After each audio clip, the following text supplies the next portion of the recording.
Thank you. We're reconvening and now turning to Andrew Wells, an ecologist who's appearing on behalf of the Council. So Andrew, in the same way that Natalie gave us an overview, it'd be good to get the same from you, and overview handout there. We haven't had a look at it, so you'll need to take us through it as well. Thank you. Thank you.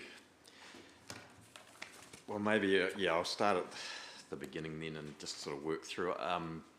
So I was first contacted in 2023 by Council to help with the biodiversity aspects of the plan, and at that time it was specifically around identifying through desktop mapping areas of potentially significant Indigenous vegetation, and that was part of a biodiversity working group which included various members, including Federated Farmers, Forest and Bird and Department of Conservation. And so that desktop mapping was an advancement, an improvement on some earlier mapping which Gore District Council and Environment Southland had commissioned over the previous, up to about 12 years, 2011, and then 2019 it had another revision. So that was undertaken with basically looking at the most recent aerial imagery, zoomed in at quite a fine scale, and using the expertise of various ecologists used to aerial mapping, as well as local input from the working group, and also ecologists who knew the area. So that was the basis on which the mapping included in the Section 42A report comes from. The other thing following on from that was regarding the Stony Creek Working Group, which was formed. I was also then asked to be a member of that, and the first involvement I had in that was prior to meetings with the working group, was specifically focusing on the Hokonui Hills area, encompassing Wantwood Station and Stony Creek stations in particular, using desktop mapping again to refine the mapping of Indigenous vegetation within those two zones based off purely desktop means.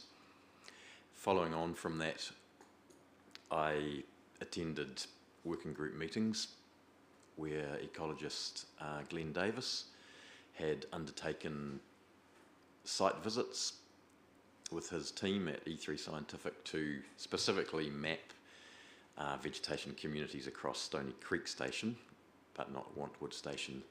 And so that involved ground surveys to describe and categorise Indigenous vegetation communities. And also, he also undertook desktop assessments of avifauna. And so we discussed those at the working group meetings. I had full access to the mapping and discussions with Mr. Davis as well at those working groups. Just the two of us had times aside from the rest of the group when we were able to discuss in more depth how he'd got that mapping and our opinions around that. We also compared, obviously, I also compared that with my desktop mapping, which is always inferior to ground mapping, obviously, and noted that there was a very close agreement between the SEVA and EVA that I'd identified from desktop mapping and his ground truth mapping. So that was encouraging in terms of the wider district analysis that we'd done as well. It's always good to understand, how your best desktop mapping actually stacks up on the ground. So that was that component. Then following that, I also undertook a site visit personally of Wantwood Station with Carol McLeod, who's the station manager. She accompanied me, she drove me around the farm. So the purpose there was to, again, visit the areas of Indigenous vegetation which I'd mapped from desktop means, and to actually investigate species composition and ensure that the boundaries were correct in the mapping. And so that was undertaken in late 2024 as well. The other thing, I was also part of an afternoon site visit on Stony Creek Station with the working group, which involved driving not comprehensively through the station, but through key areas, but also, most usefully for me, we did drive to the high viewpoint at the top of the farm, which provided very extensive views over a large part of the property which I was unable to see from public roads or walking tracks. And so that was very useful just to actually see with my own eyes, number one, the desktop mapping, but also the detailed mapping of Mr. Davis. One thing I also did was drive around from public roads and viewing points to inspect with binoculars areas that I could see from public places. So that, then following on from that, during the working groups, just to understand a bit of the process for Mr. Davis and I, who were jointly tasked with coming to agreement around appropriate, not only appropriate mapping and categorisation of ecological values and biodiversity, but also of appropriate proposed clearance limits for activities. Part of that process involved understanding Stony Creek's desires in terms of farm management over the next decade. So that was part of what we were presented with in those working group meetings. And then we were also presented with some limits proposed by Stony Creek based on their desired activities. And part of the process Mr. Davis and I went through was to discuss what we thought would still enable the achievement of a no net loss of overall Indigenous biodiversity, but would also maintain the ecological values of importance, which led to us classifying those areas as either SEVA or EVA. Now, different ecological values go into determining the degree of significance associated with the site, and the requirement is to ensure that those values are protected. So that was another part of our processing in terms of understanding what would be appropriate limits. So that's why we came up with very different limits for SEVA areas and for EVA areas, with the SEVA areas having much higher ecological values and therefore a lower tolerance for permitted clearance without an overall loss of biodiversity. The IVA areas had a greater tolerance for clearance before the core values which made them important were, in our opinion, not able to be achieving no net loss. So that's a bit of an overview on the basis. I know this is probably one of the things we'll get questions about, but I just wanted to delve a little deeper into that. Hopefully that's sufficient for the moment. Oh yes, so our limits that we reached were not the limits that Stony Creek would have liked. So there was a bit of play, in terms of optimising their farming regime. So from us as ecologists, we ended up being happy with a slightly lower level than was originally proposed. And in the end, I was satisfied that those provisions ensure no net loss of biodiversity. Now, one of the reasons that I give in my supplementary evidence there, as well as my original wildlands report, is that in the Hokonui Hills, unlike the rest of the Gore district, it's not just that you have more Indigenous vegetation, it's also that the management regime for the past several decades has been such that you've had a continuing development of Indigenous vegetation within former areas of improved pasture. And so with the current farming regime, which is the existing operation, I'm very confident that those processes will continue, because there's no measures to allow for other activities other than the current farming, and also, but more importantly, the clearance represents an extremely small proportion of the overall areas of Indigenous vegetation on that land. And those areas, given the advancement in biodiversity, which is certain to occur over the life of this plan, those areas which are very small and will be only allowed for new activities such as fences and tracking, not for clearing large areas of new pasture for the sake of new pasture. That will maintain overall no net loss of Indigenous biodiversity. So I was, in my summary statement, I reinforced that that's my overall considered opinion, on the basis that Indigenous, if there's mature forest vegetation, then removing even a little bit of that vegetation will impinge on overall biodiversity, because it's reached, in a lot of senses, its maximum capacity for improvement through successional processes, whereas what we have on Stony Creek Station is vast areas of young successional vegetation which will increase and increase in Indigenous biodiversity value until they eventually reach mature successional stages. So therefore that's the conclusion that I came to in regards to the Hokonui Hills. Moving on to further aspects of Hokonui Hills, one of the issues which came up through submissions was the potential impact on threatened and at-risk plant species through these proposed clearance limits. Now I do reach the conclusion, which is in my paragraph 63, is I state that it is my opinion that the possible loss of individuals of threatened plants would have a negligible effect on these species. So that's my overall opinion. Now the reason for that is that the stronghold, if you like, in the Hokonui Hills for threatened and at-risk plants is within a 120 hectare, I think it is 120 hectare, conservation management area, which I understand Stony Creek has an agreement with DOC to manage, and that area there has very, very high values for threatened plants and large populations.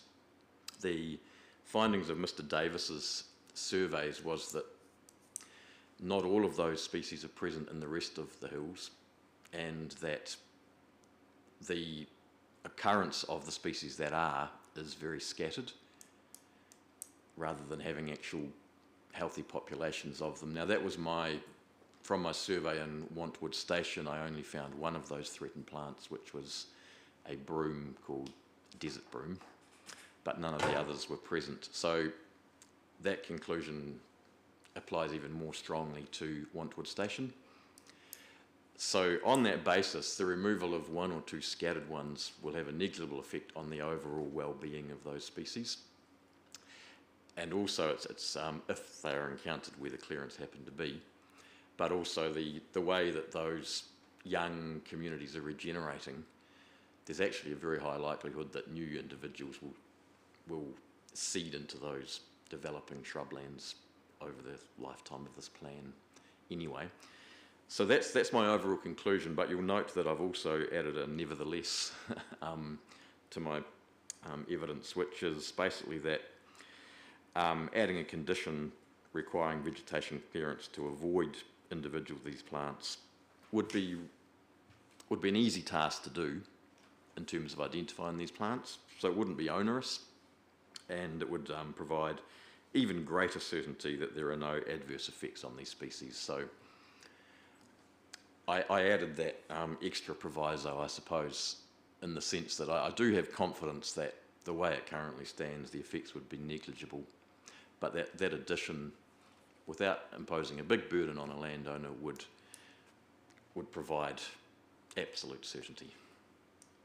So that's just a bit of more explanation about how I came to that conclusion.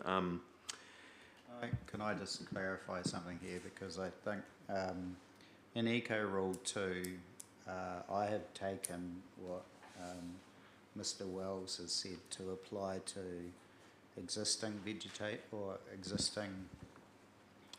clearance of existing. So I'm not saying this right. Maintenance. Maintenance of existing activities. Whereas as I understand it, you're talking about new clearance as opposed to existing activities. So you'll see in Eco Rule 2.1, I've said where it avoids the loss of threatened or at-risk woody plant species in the Hokonui Hills rocky habitat. From my understanding, that should apply only to J and K, which is around the new clearance. Is that correct? Actually, that's a very good point. That is correct. And I may not have made that entirely clear, but yes, I'm referring here to the clearance of vegetation for permitted clearance limits for new activities. Correct. Does that? Okay. Does that make sense? So Eco Rule 2, on page 14 of Appendix 1, you'll see effectively what it says is Indigenous vegetation clearance and land disturbance is permitted where it avoids the loss of threatened at-risk woody species in Hokonui Hills rocky habitat and is necessary for the following purposes. So that captures things like the maintenance of improved pasture, imminent danger, mahinga kai, etc. But actually that new green text should only relate to J and K because that is over the page, because that is clearance not associated with those things. It's new clearance. So that should be virtually a separate rule under that heading. It could be that avoids the loss of threatened or at-risk woody plant species, etc. could sit above J and K. Except that J and K are referring to areas A, B, C and D, and I thought you might be talking about individuals that are sort of sitting in the middle of improved pasture, maybe. No, he's shaking his head. No, in either areas or... Yeah, it reinforces to me the desirability of actually having the Hokonui rules sitting totally separate with their own letters in front.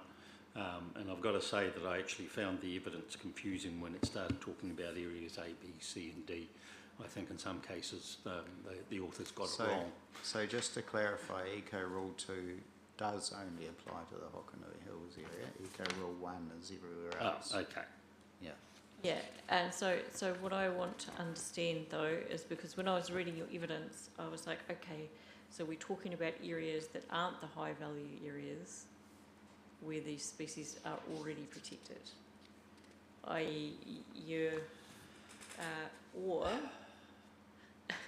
So the way I was reading it is wherever these individuals are just a wee cluster or one, we want to avoid knocking them over. So sometimes they will be inside the high value areas and so they've already got lots of protection. And then as you move through the grades of protection, depending on area, spatial area, I was reading your recommendation to mean that you're trying to look after them wherever they pop up. So you might want to help me with that because I've clearly misunderstood something if you just shook your head. So they're just in A, B, C and D areas. Is that the question? Yeah, so what I'm proposing there is that for the permitted clearance within areas A, B, C, D, excluding the maintenance activities provisions, that within those areas A, B, C, D, the permitted clearance of 3,000 and whatever it is per 5 years and 1,000 and whatever it is per 5 years, that within those areas of clearance there would be merit in avoiding removing individuals of threatened and at-risk plants. Is that making sense? It is, so it's Yep. not covering any individuals that pop up in the areas of maintained or improved pasture. And then, because I was following that we have IVAs and SIVAs, can you just remind me what the 4 areas A, B, C and D are differentiating? So Areas A and B represent SEVA Yeah. within Stony Creek and Wantwood respectively, and C and D represent EVA within Stony Creek and Wantwood respectively. So why Why do don't we need 4? That's Yeah. what was confusing me. Why Yeah. do we have 4? So rather than saying areas A, B, C and D, why don't we just use SEVA and EVA? Yeah. That would be Simple. a simple way to do it, except then on the mapping though, how do you differentiate SEVA on Wantwood Station versus Stony Creek Station, remembering that those are, Do we need to? well, they have different clearance limits proposed, which so the reason we had A, B, C, D was that within SEVA, which is A and B say, we had different clearance limits proposed within 2 geographically mapped zones. And the reason for that being the relative proportion of SEVA in those geographic zones. Could we just do it by reference to the stations, as opposed to? Is that another way to do it? I think the difficulty with that is change of ownership and that sort of thing over time, and so having a map. So this map on the back of Appendix 1 distinguishes between, basically the red shady areas are C and D, which is SEVA, so the significant indigenous vegetation areas or high value areas, versus the orangey colours. SEVA. Yes. Yeah. Whereas orange is EVA, which is indigenous vegetation or moderate value. Now I want to understand, and I'm sure that you've told us, but I want you to do it again. Why we're treating EVA and SEVA differently on Wantwood and Stony Creek around those clearance limits?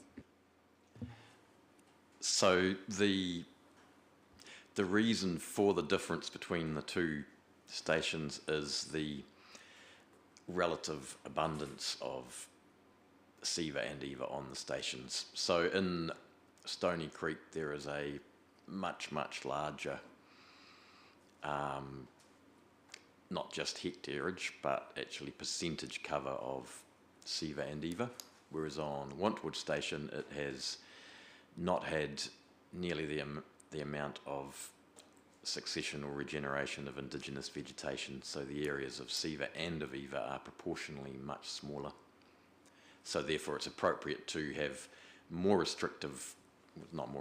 lower clearance thresholds on Wantwood Station than in Stony Creek, in order to maintain no overall loss of indigenous biodiversity. And this comes back to the point you were making around the management regime being critical to your assessment of Stony Creek. The Stony Creek management, which is what you were just explaining before, is enabling large areas of regenerating activity, and that is what you're leaning on to kind of offset any additional clearance that might be allowed by the PA. So am I reading that right? That it's the management regime that's allowing bigger areas of regenerating indigenous biodiversity on Stony Creek. That means that they can rely on a bit more clearance. Not quite. That's not the reason that they can rely on, what your words, to rely on more clearance. That's a separate issue. So more clearance is not related to regeneration. That's related to the relative area of indigenous vegetation coverage between the 2 areas. Yes, so that's my reason for asking the question was that in itself confused me a little, because I think it's pretty normal that as you move around a district, some properties will have bigger areas, some properties will have smaller areas, and you wouldn't ordinarily treat them differently just because there's a big bit over here and a small bit over here, which is why I thought there might be something else going on that I was misunderstanding, because, and this is the big because, I think, is that the law isn't telling us to do that. It's not saying if you've got a little bit here or a big bit here that we treat them necessarily differently if they're housing the significant stuff, which is why I was thinking Eva and Siva made sense to me, and then when we get to this differentiation between the properties, it's starting to lose me a little bit, and I wanted to understand what your logic was, because we could apply that same logic to other properties dotted around the district where someone's got more and someone's got less, and the logic doesn't seem quite sound to me, so I need you to talk me through that. Okay, yep, no, that makes sense. So it's the aim is to achieve no overall loss of Indigenous biodiversity. So if you have a large amount of vegetation of early successional stages, such as you do in Stony Creek, then in considering, well, what would be an appropriate permitted clearance limit to ensure that and not overstep that, then the amount of actual vegetation that you're dealing with does come into play. So that's my first point. The second point is to the following, where you mentioned, well, you know, how do we apply that across the district? That's my second point. When we come to Wantwood and Stony Creek, we've actually undertaken on-the-ground surveys, which we haven't done for other properties in the Gore district. Now, the issue with that is, if I hadn't visited Wantwood Station, I simply couldn't make comment on what would be appropriate. I would have to be I would have to apply a very conservative approach, and in fact a precautionary approach.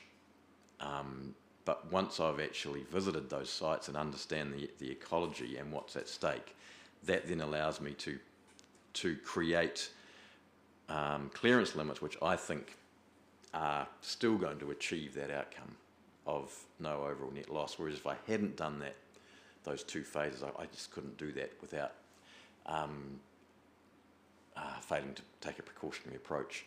So that's helpful. Is it? Yeah, yes, okay. I followed you, and so then the dialogue you were giving us around the regenerating areas sounded to me like we might look at this in 10 years' time over that regenerating area, and we've seen some gain.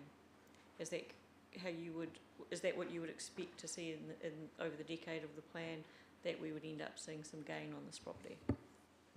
Yes, that's correct. And so that's, in my evidence, that's when I talk about the reason that I come to the conclusion that I think the proposed clearance limits still allow no overall loss of Indigenous biodiversity is because of the vast areas of Siva and Eva which will not be allowed to have any clearance activities undertaken because of the nature of those vegetation communities. They are generally young.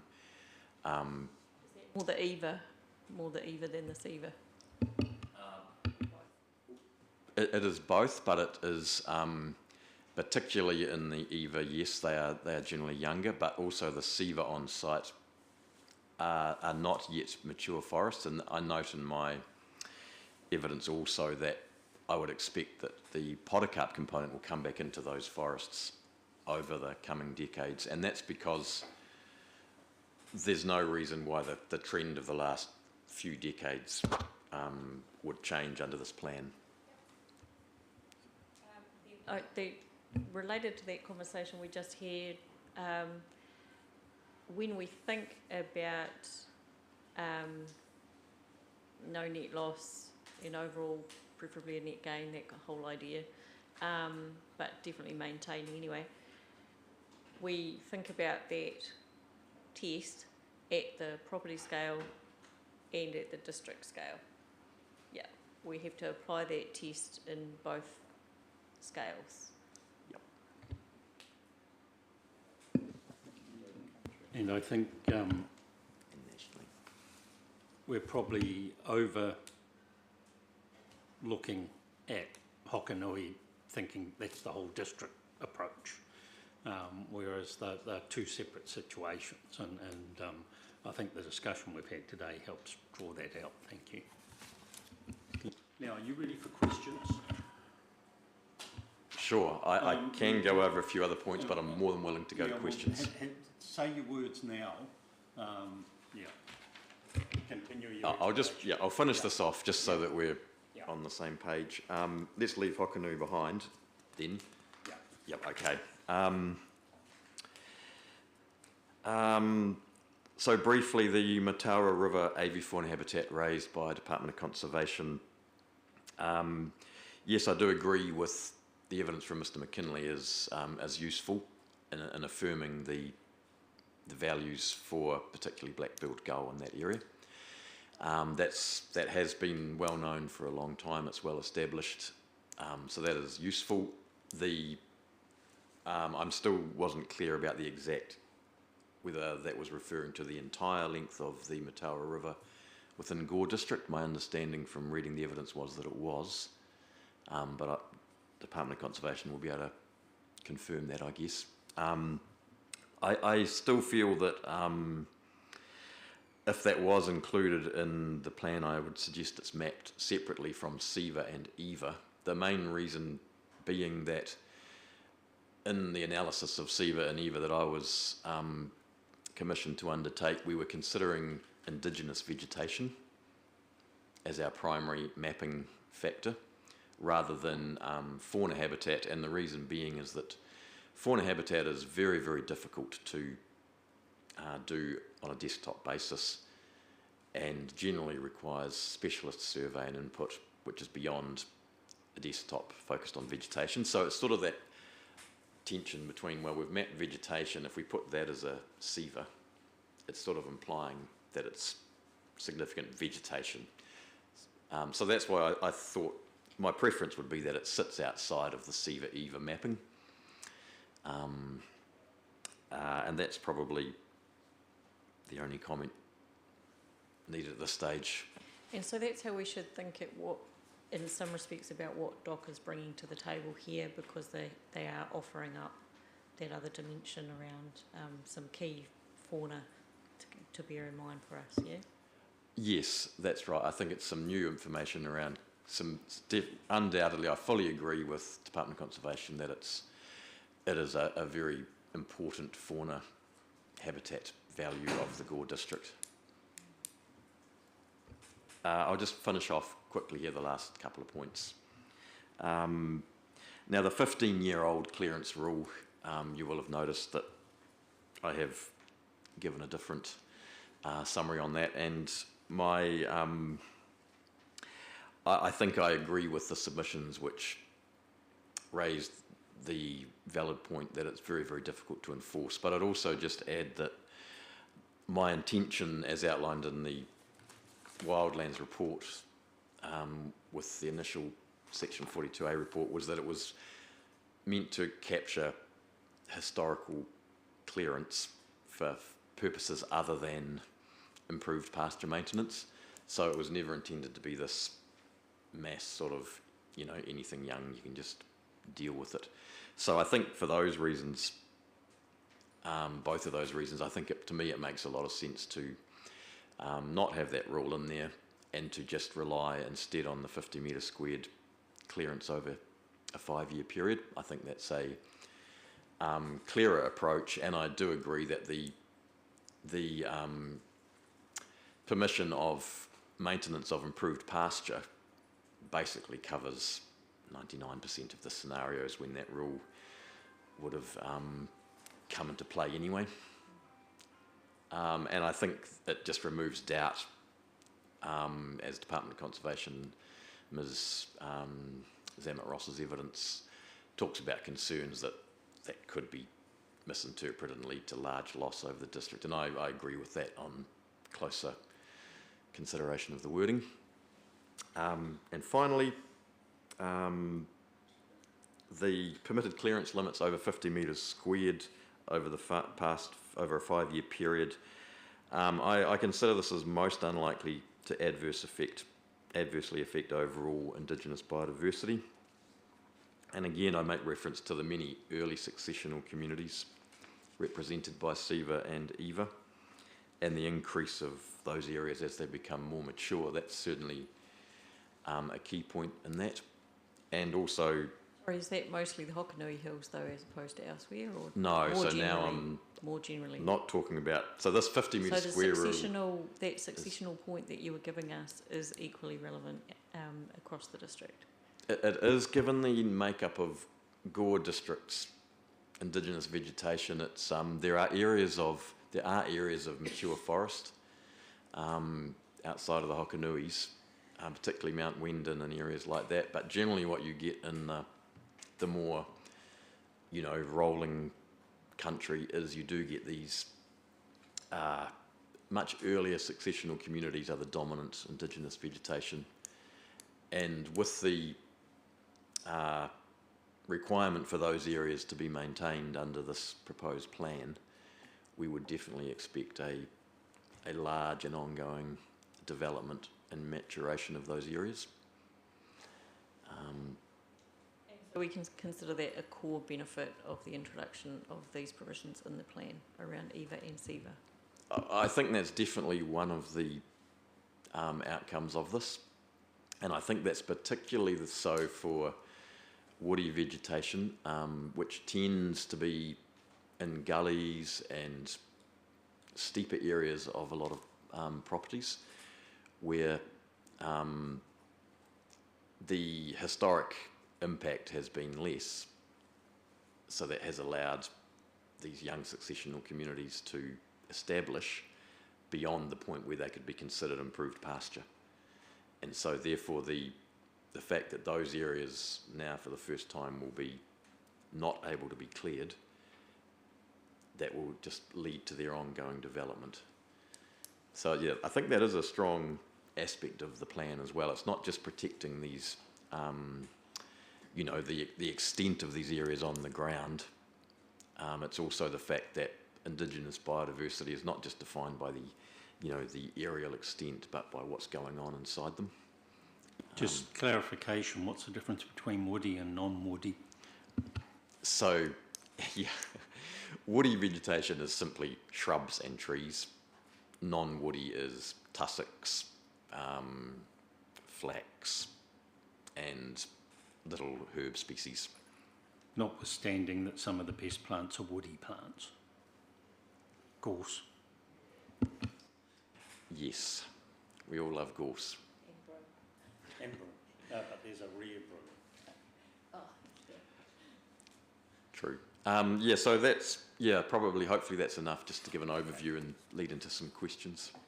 Is there anything from this you want to draw attention to? Just to note that came up late in the piece as we were considering clearance limits for existing fence lines, and one of the things we wanted to understand was practically how much of an issue do we think it's going to be if we applied, for example, a narrower threshold to clearance around fences, versus this existing, an originally, cleared area or an existing cleared area. So that was the basis for it. does that relate to what you were just telling us around the gullies and the steep areas? That is part of it. The one thing on these properties is that I've looked at is that the fences, the SEVA and EVA, really do predominantly tend to be quite well delineated on the ground because of, awkward topography or landscape features for landowners. So therefore, the fencing tends to be quite straightforward in these, as opposed to the Hokanui Hills. For example, I'm familiar with a part of Wantwood Station where the fence line we inspected with Coral actually runs along a margin with Croydon bush, and there's a lot of regeneration of shrubs, Indigenous shrubs there, and in that cut on both sides of the fence. Whereas in the properties that I've been able to look at, that hasn't been the case. Yeah. Okay. How is there many fence lines on Stony Creek through the SNA, like that would need to have maintenance, or is it fenced off? Or it looks like there's areas in here that could be grazed. Within Stony Creek, areas that could be grazed. Well, I'm looking at the map, and it looks like a lot of it adjoins the Donnamore Park, but there are lighter areas in here. I was just wondering how many tracks that would need to be maintained in that SNA that would allow for more clearance. Right. In terms of existing fence lines, Existing, yes. I'm not too familiar on proportionally how that works out in terms of Stony Creek's property. I haven't been privy to an analysis of existing fences, but I would assume that there must be fences along the boundary with Croydon Bush also, just as there are for Wantwood Station, because otherwise stock would be Oh, of course. very difficult to control. So I would imagine at the minimum there will be boundary fencing. Okay, thank you. But sorry, I'm unfamiliar with It's a further question I could details. perhaps ask Stony Creek when they present Yes. their evidence. Yeah. Yep.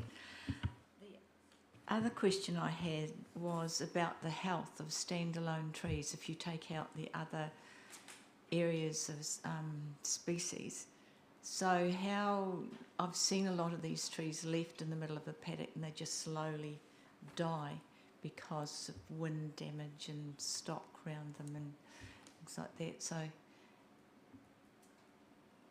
I'm just interested in what you think about standalone trees without the rest of the species. I think if we're talking about large, mature canopy tree species, such as the podocarps or lowland ribbonwood, kowhai, kamahi, then I think without a doubt isolated trees have poorer health, and you would expect them to have a shorter lifespan. That's to do with changing in microclimate, obviously, but also root damage from more intensive stock.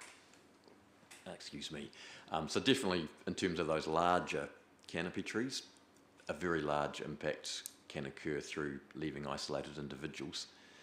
When it comes to maybe what I'm thinking of, say the Hokonui Hills example, where all the threatened and at-risk species maybe that I've listed in my evidence, for those species, they tend to be more shrubland species, which would typically grow in quite open vegetation.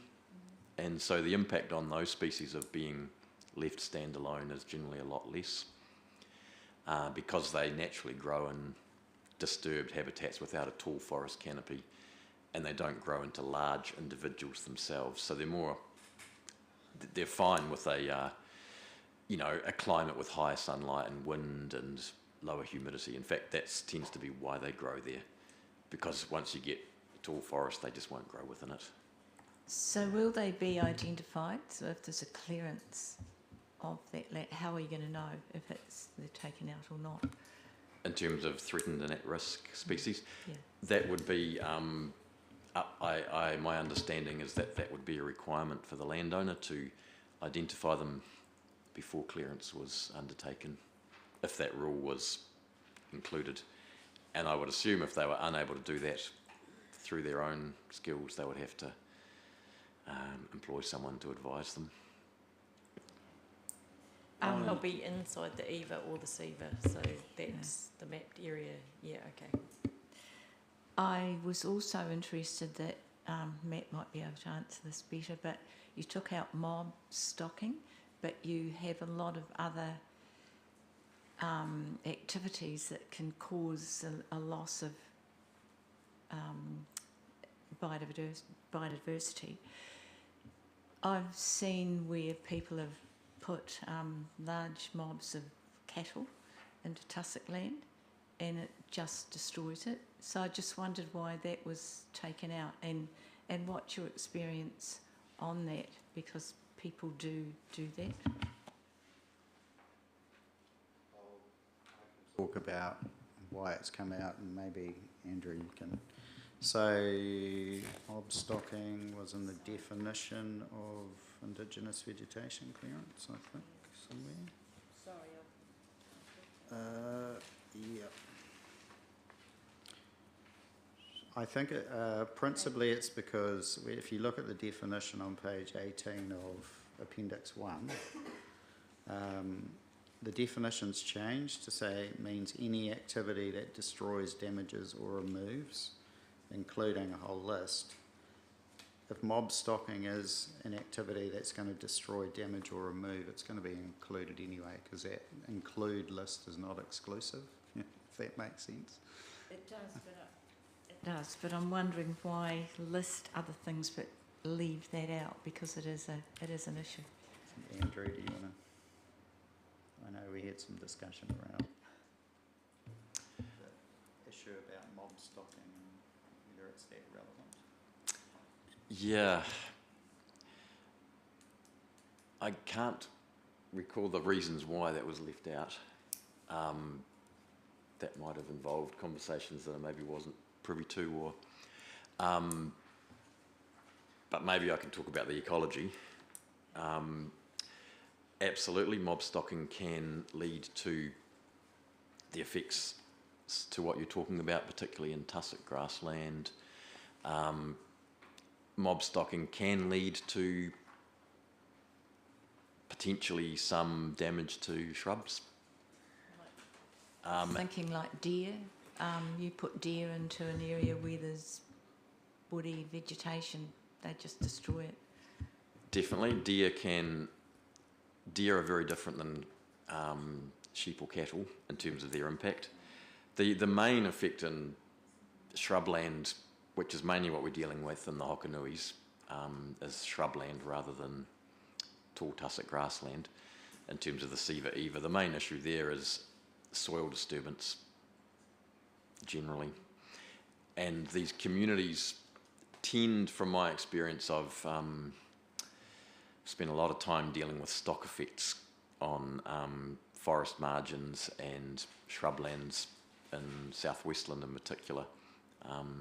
And unless the areas of indigenous vegetation don't have large areas of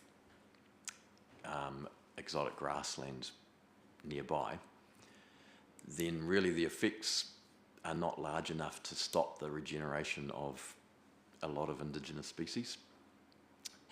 The cases where that's not the case is where you basically hammer an area with mob stocking so that you basically deplete their feed to a degree where they are forced to eat indigenous shrubs, which is just not what they want to eat.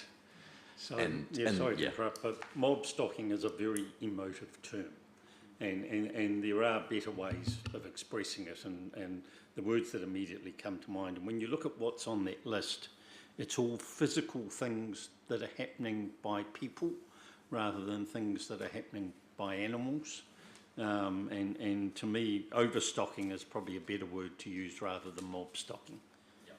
And I would agree, and that's a thank you for that, because that's where I was sort of getting to is, I think if farm management is poor, yes, you can get cases where shrublands and forests will suffer, but I think generally that's when you're forcing them to move into those areas more than they would want to because you're not giving them enough pasture, and that's the cases where I've seen some problems develop. I think when I look at these stations, I don't see that that's a big concern, because you've got so much shrubland in parts of it compared with grassland, and so you just will not be able to push those stock to that level without them losing condition, and it'll just be uneconomic. So that's why I think in the case of the Hokanuis, to me that's not a serious concern that I have. Whereas if I was looking at other areas in the Gore district where you had mainly pasture and then these, smaller areas where you could force them into that, then it could be a problem. I think it's covered in paragraph 194 on page 42 of my 42A report.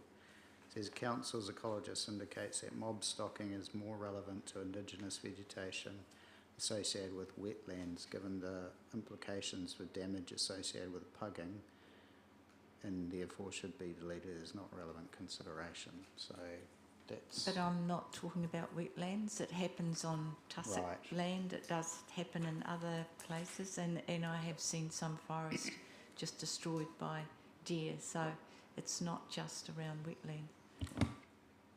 No, it's not. That's where you.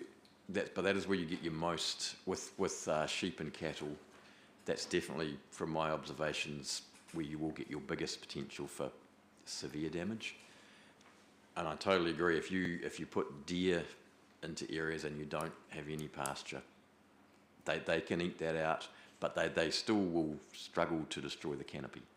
That would be exceptional. Even in Department of Conservation Forest, where there is zero stock management and deer are basically starving, I've seen a lot of that in Southland over the last 3 years, you will still be maintaining your forest canopy, but it will not be sustainable for too much longer, because you start to cross thresholds where canopy trees start to die without a seed source landing. But an area such as where you're actually managing a farm for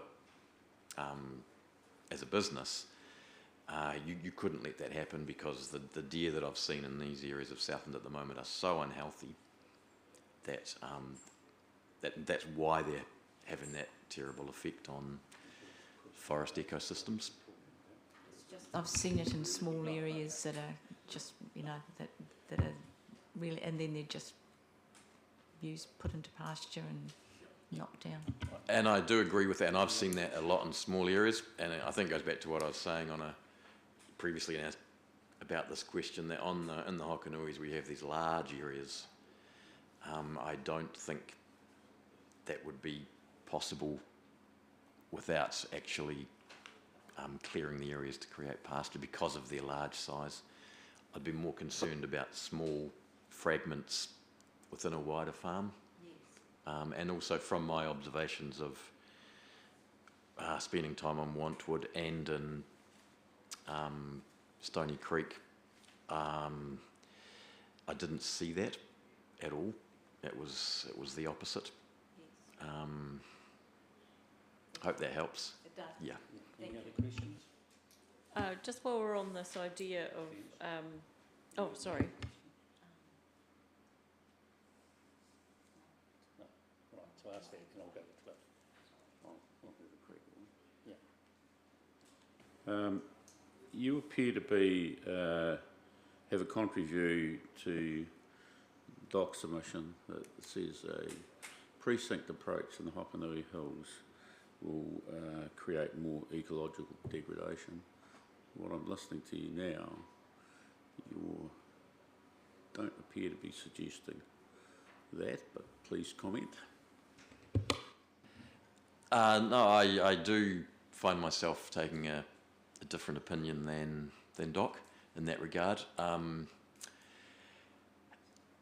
I think because I'm not sure whether it's because I've visited the wider area, maybe, I'm not sure.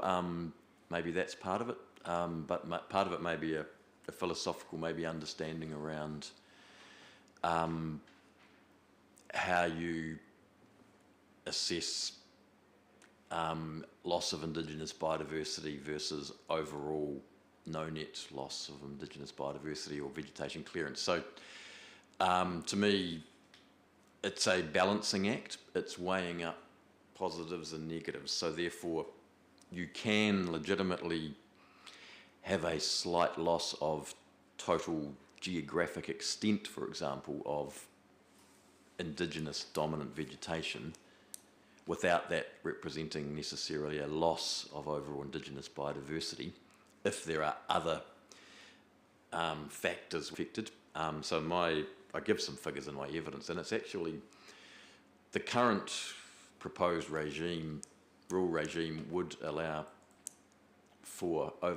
ensure over 99.5% of EVA is maintained, and even more of SEVA from memory. So yes, I understand what Doc is saying. I appreciate that on the surface you go, well, that's a that's a net loss. You can quantify it at 0.02% of area net loss or whatever, but that's where I think ecology is, part of the consideration is the ecological values of the vegetation and communities that are remaining, and I'm very confident that under the current rules regime, the overall ecological values in the Hokanuis would actually increase substantially over a 10-year time frame under this regime because of the factors we've talked about, the ongoing development of vegetation, the very small proportional area of loss, which is outweighed in my summation by the gains. Now, I appreciate that it's not like a mathematical equation where you can see it on paper, and it does veer into an overall analysis based on the best available information. And I do think site visits over a wide area are critical to that. The other thing I'd add is that in terms of threatened and at-risk species, it's very significant, the management area that Stony Creek has developed with DOC. That's something I wasn't fully aware of at the time of discussing this with Mr. Davis, and it's only since Mr. Davis's original evidence that I've come to understand, and Ms. Zamet Ross's evidence, that I've come to understand exactly what that entails. And that also gives me great assurance that in terms of at-risk threatened plants, that there's a tremendous benefit going to accrue there over time as well. That's part of my reasoning. Yeah, I'm very curious about this 127 hectares that's co-managed with DOC. You may not be able to answer this question. I'll ask DOC and I'll ask Stony Creek. How did that come about?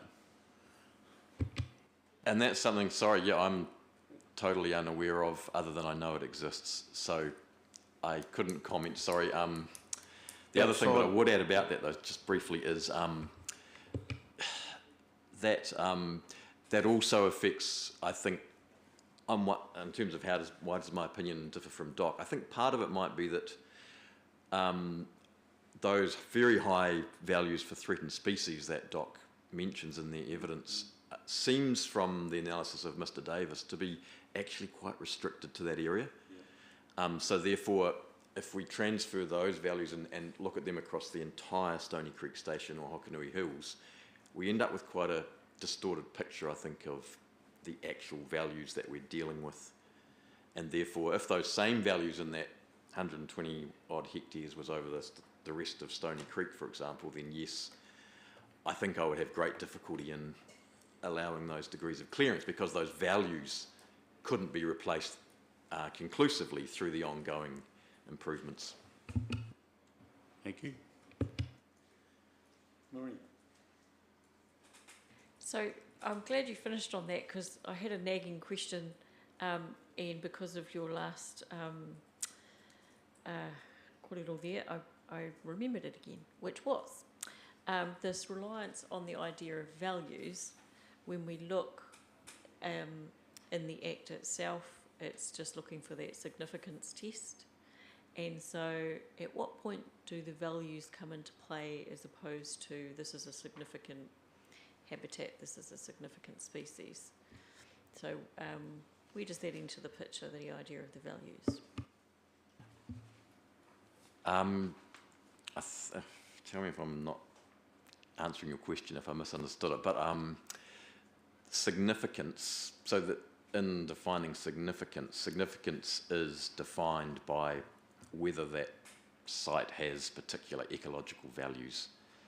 So underlying significance are ecological values. So in other words, in doing an ecological significance assessment, you are basically going through a framework of understanding what ecological values are present. And those ecological values include, the things outlined in the criteria, which includes at-risk and threatened species as one component.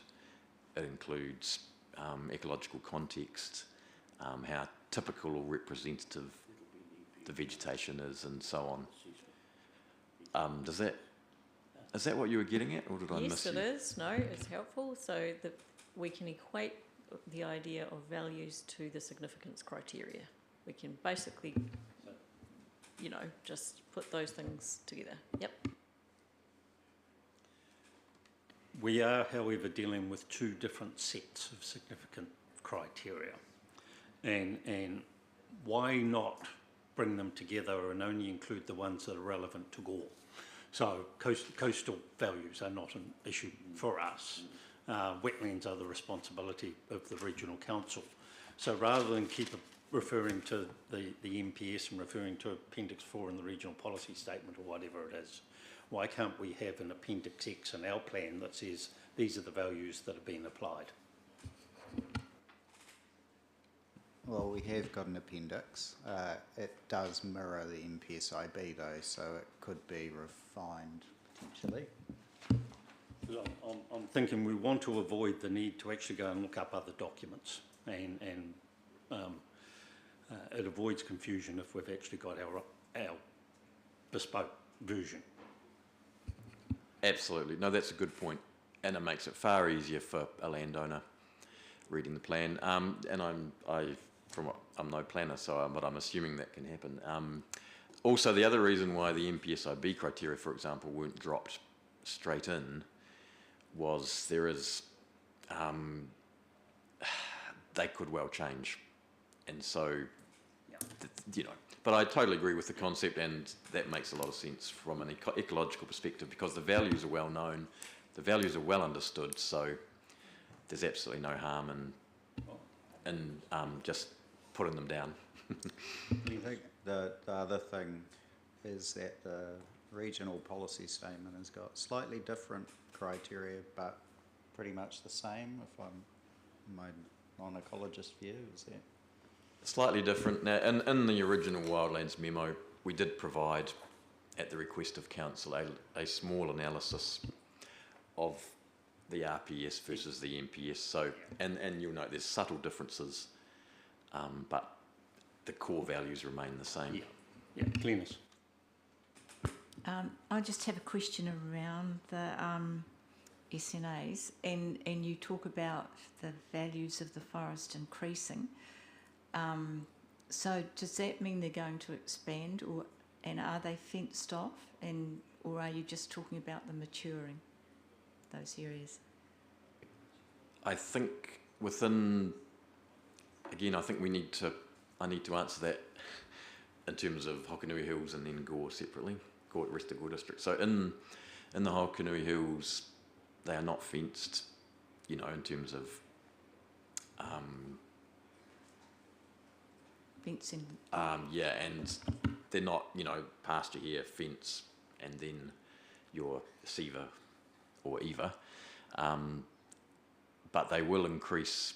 My observation is they have been increasing consistently over the several decades, and they will continue to increase regardless of whether they're in or out of a fenced paddock.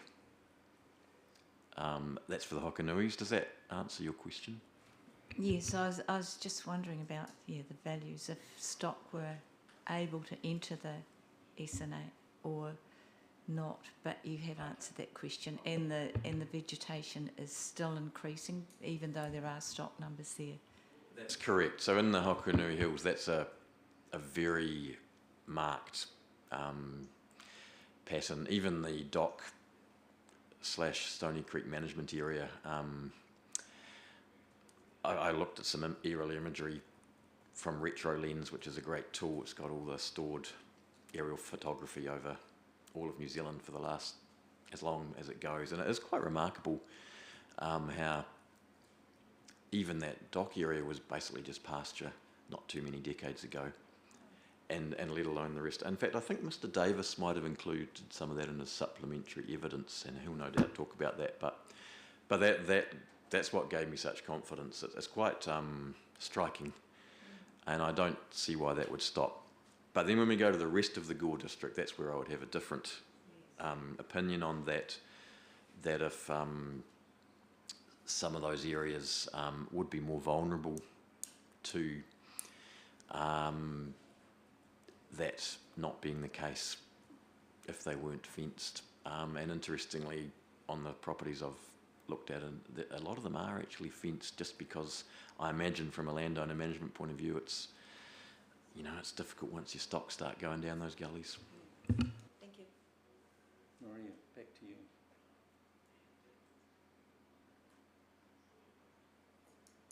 Kia ora, I just wanted to pick up when you were having the conversation around mob stocking, and I was just thinking about you really saying this would only be an issue around shrubland kind of environments if it was going to be an issue at all, rather than tussock grasslands, and it made me have a quick look at the tables provided by Mr. Hill to navigate us at the start of the day, and the tussock grassland, tall tussock grassland in the tables remains static at 49 hectares from 1996 all the way through to 2018. Am I right in interpreting that that is sort of protected reserve areas represented in that static 49 hectares, or is there a reason why it's not growing or shrinking? So this is in relation only to tussock land. Yeah. Tussock grassland, yeah. I couldn't give you a definitive answer because I haven't investigated that 49 hectares, but I can give you what I suspect is going on there, which is that most tall tussock grassland will be within wider paddocks of improved pasture, and they'll be grazed reasonably naturally within those areas. And I would say the fact that it hasn't declined is probably because the land is not land which the farmer wants to improve for dairying, say, so it's probably land which is a little less accessible or on steeper country. That would be my suspicion. And the reason it's not progressing into shrubland, which is the normal successional trend in this district, is likewise most likely because it's farmed at a degree of intensity such that it's not able to progress because the woody regeneration just can't get established. That would be my most likely explanation of that, without, again, with the proviso, I don't know exactly what those areas are. I asked, that was interesting. So a key thing that I wanted to know from your evidence was at your paragraph 11 in your supplementary, where you're talking about the 13 landowners that you've had a chance to get onto the properties, and that, well, actually, sorry, there's probably two things. In this one that you gave us today, you talked about going on to 14 properties, or having access to 14 properties, only 12 of which had EVAs and SEVAs on them. And then in your supplementary evidence at your paragraph 11, you're talking about 13 landowners that have taken up the Environment Southland Free Ecological Survey. Is there a lot of overlap between the 14 in this and the 13 you mentioned in your supplementary? Yeah, so same properties, except since my supplementary and my tabled letter, we have surveyed additional properties, literally on Friday. And going back to my question from earlier on, what is this process that's happening with Environment Southland funding? How does the process work? Is there a time limit or funding limit to the work? What is that picture? So that's a very unique program which you remember the Labor government introduced a Jobs for Nature funding stream during COVID times to try and stimulate ecological work, and so Environment Southland was successful in applying and gaining a 4-year funding for ecological surveys on private landowner property and government landowner property within the Southland region. So that began in 2021. Am I right about that? Yes, I am. 1, 2, 3, 4, 5. Yes, and it runs for 4 years, and unfortunately it concludes June 2025. So it's in its final phases. The next part of your question, what did that involve? It basically involved the contract to implement those surveys was awarded to Wildland Consultants, and so Environment Southland has been canvassing landowners who would like a free ecological survey. So it's at no cost to a landowner. It's a voluntary survey. It basically, an ecologist goes onto their property and assesses and maps indigenous vegetation and wetlands, and provides a full species list. It also includes desktop assessments of fauna, avifauna and lizards, but no targeted fauna surveys are part of those surveys.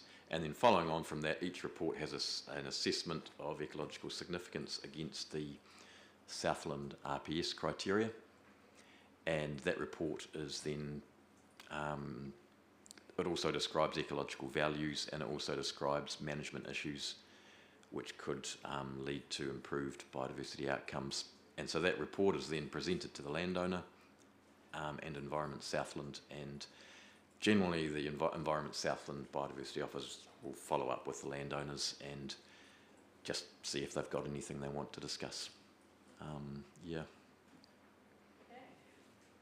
So it's all about to end, and so in terms of the volunteers who've stuck their hand up, it's a little over 10% of those properties that would be affected by EVA and SEVA in the district. So the 115 that we've heard from Ms Hampson. So A little over 10% would have SEVA and EVA on their properties, yes. But then... Sorry, a little over 10% of the properties with EVA and SEVA on them have had free ecological surveys. Okay. So in other words, there's around sort of somewhere between 80 and 90% that haven't. That is correct. And just as a region-wide picture, I think there's been over 300 surveys done in Southland region. So Gore district is a small component of that program.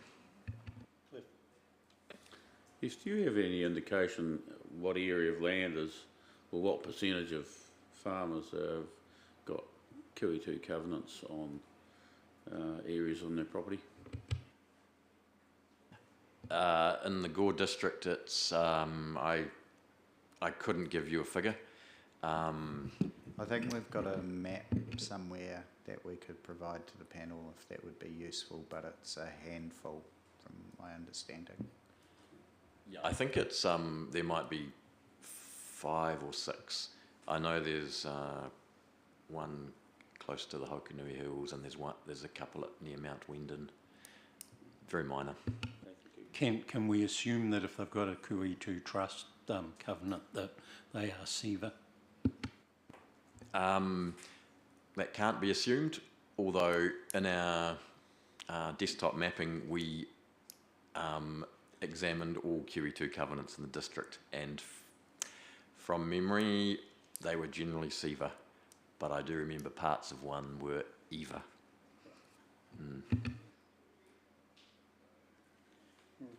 I was just going to say, I think the one that the QE2 covenant we put on our block at Waimumu would be in EVA because it's regenerating from gorse to native forest. Maybe that's the one that I ended up mapping that way. For panel members, we're due to break at 12 and reconvene at 1, but I'd like to go through to 12:15 with a view of reconvening at 1, if that's all right. Given that, okay, continue then. Maria. At your paragraph 22, you're talking about that process of you and Mr Davis resolving any sort of, reaching agreement around boundaries and categorisation. So I just wanted, and you noted that there were really only two areas where you made adjustments. I thought it would be helpful to know, were those adjustments changes in mapped boundaries, and what were the circumstances? Was it pulling boundaries in on your part, or what was it? Yeah, sure. So I'll go. The first area was an area where it looked to me from my aerial mapping that it had quite dense indigenous tussocks, and that had been mapped as improved pasture. So I felt that the boundary needed to be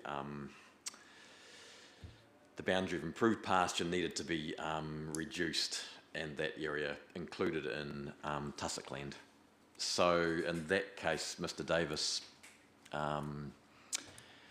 reassessed his mapping and was able to get some photographs, and he agreed that that should be pulled back into tussock land. So that was the first case. The second case was basically the reverse, where I considered again that it looked like tall tussock land rather than improved pasture. And on further evidence supplied by Mr. Davis on the ground, I was willing to acknowledge that my desktop assessment was actually not as valid as his ground assessment. It goes nicely to our earlier discussion in your analysis that quite often there's a cohabitation between the tall tussock grasslands and the improved pasture, and so that boundary line, I guess, would be a little bit fluid. Yeah. That's right. I think, yes, interestingly, both those areas were relating to tussock land, not to shrubland or forest. And I think, as you say, it's just generally when you're dealing with shrubland, the mapping is relatively clear and cohesive. The main issue is the desktop mapping out of date? And even a year or two can make a big difference, which is why ground truthing is always so important. And that can be because shrubland has advanced, or sometimes it's actually been cleared. Or the other problem with which can emerge is that sometimes desktopping will map exotic shrubs as indigenous, grey shrubland. But that didn't actually happen for the Hokanuis. Although, sorry, for Stony Creek, I did for one of my areas on Wantwood Station, which I'd mapped as indigenous shrubland. It ended up being 99% gorse. So that's just the other area which I didn't mention. But that's just because the Wantwood Station was ground truth, so I didn't have any discussions with Mr. Davis. I've only got one left, and that's at your paragraph 28 when you're talking about area limits. I just wondered, in your view, how monitoring of those area limits and the permitted activities might occur.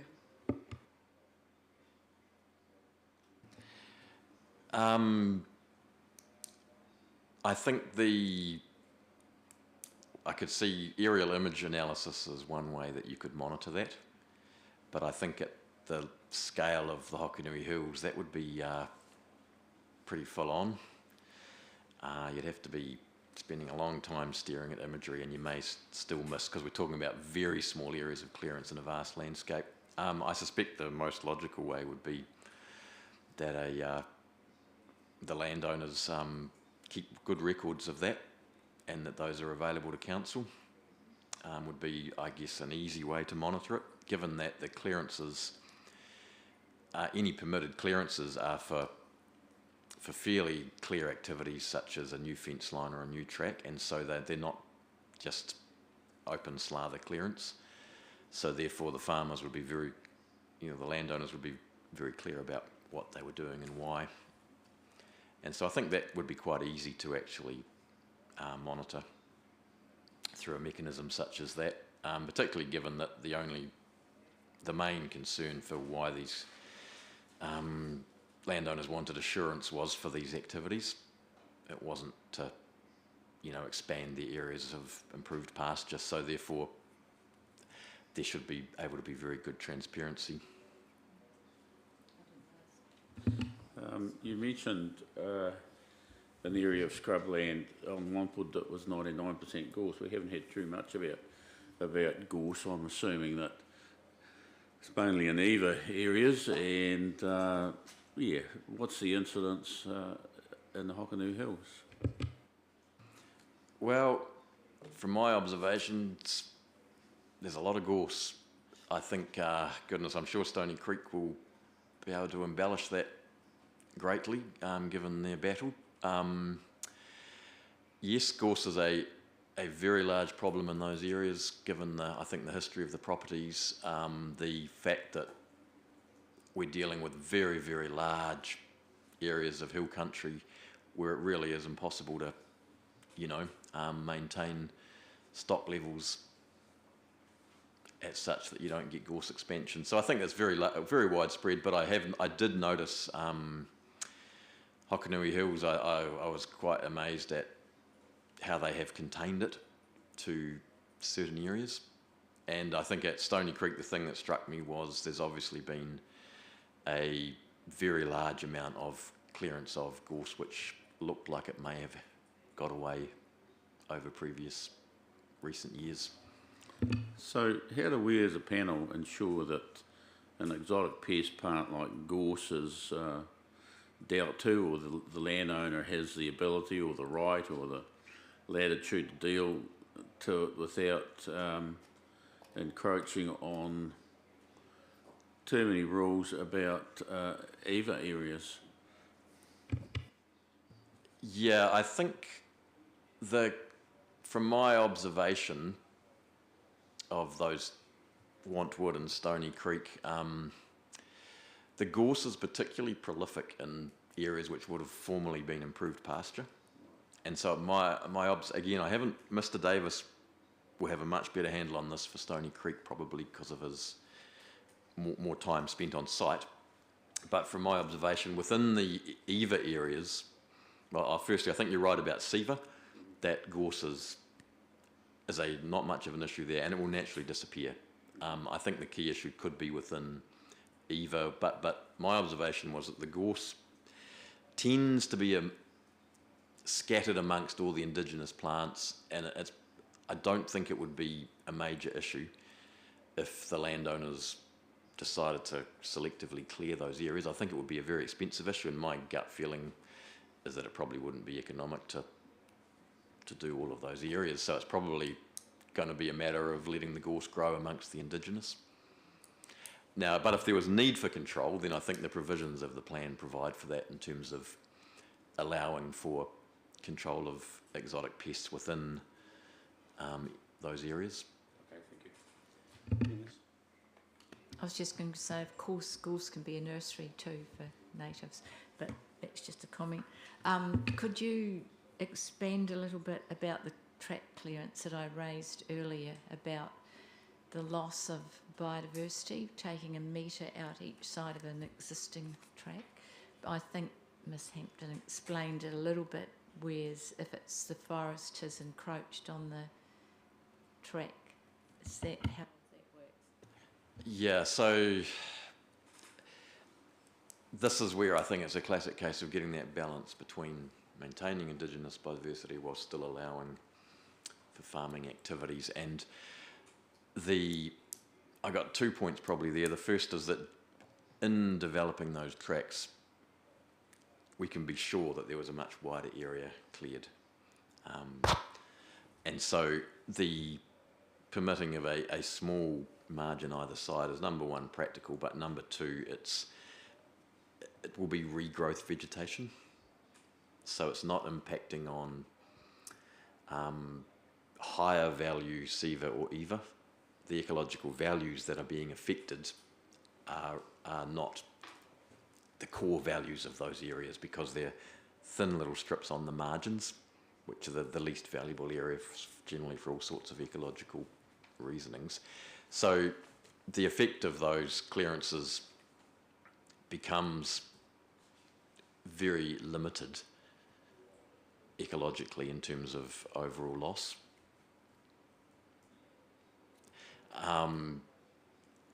If you didn't allow any threshold around tracks, I think it would become very problematic very quickly for landowners as well. And the impact on biodiversity overall of those little strips is very minor, particularly when we look at, again, looking at those properties that I've looked at there. it's not common in the Gore district for that to be the case, where you've got tracks going through Seava and Eva. So again, it goes back to very small impact indeed, and areas which are regrowth. Now, we don't know how old that regrowth is, absolutely. It could be, the worst case scenario, maybe the track was put in 70 years ago. And so you've got, you know, you could have potentially quite old branches overlapping that area. But again, the impact in terms of overall biodiversity, in my opinion, is very small. Yeah. Are you confident that the regime that's been offered in Rule 2 applying to the Hokanuis is appropriate for the next 20 to 30 years?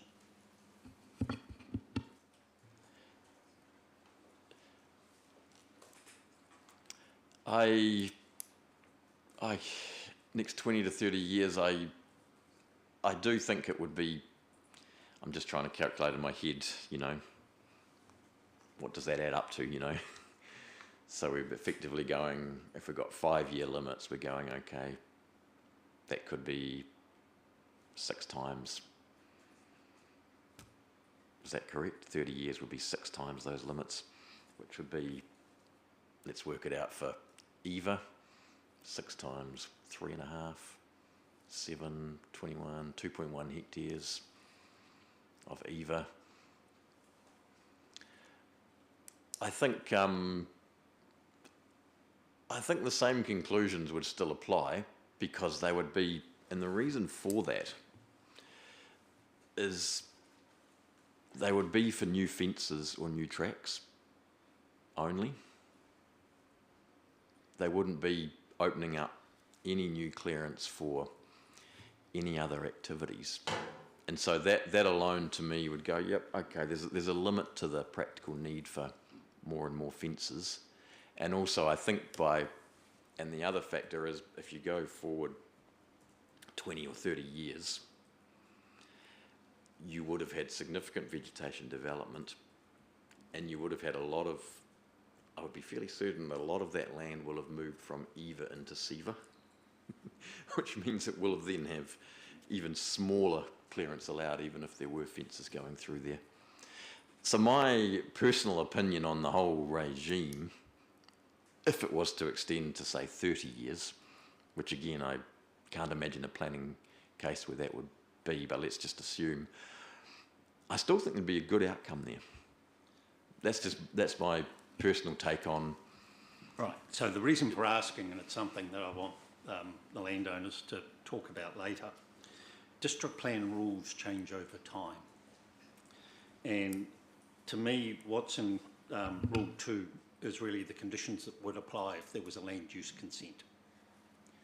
And land use consents once issued, run with the land, and therefore are ongoing.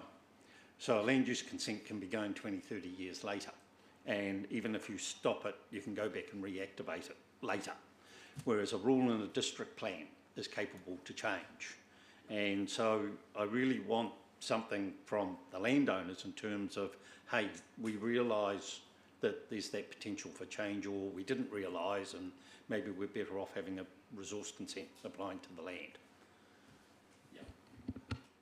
And that's a good point. And in our working group discussions as ecologists, and it was, we only considered fencing, that was proposed in, I guess, probably the time frame of a 10-year plan. So that takes us through to 12:15. So we will adjourn now for lunch until 1 o'clock, when we will hear from Stony Creek, followed by Wantwood, followed by Department of Conservation. So thank you everyone for the input this morning, and until 1 o'clock we are adjourned. Thank you.